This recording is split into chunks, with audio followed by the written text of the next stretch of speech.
3 વર્ષ જૂનો અમારો આ ફણસનો ઓલ ટાઈમ ફણસનું ઝાડ કે જેમાં ઘણા બધા ફણસ આવ્યા છે.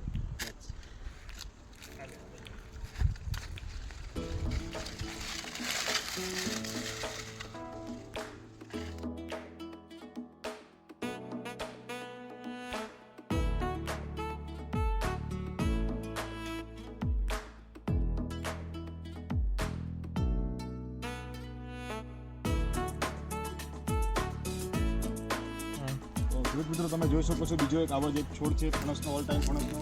તમે જોઈ શકો છો ઘણા બધા ફ્રૂટ આમાં આવ્યા છે. 1 2 3 4 5 6 7 8 9 તમે જોઈ શકો છો ઓલ ટાઈમ ફણસ. માત્ર 3 વર્ષનો આ છોડ છે જેમાં ઘણા બધા તમે જોઈ શકો છો ફ્રૂટ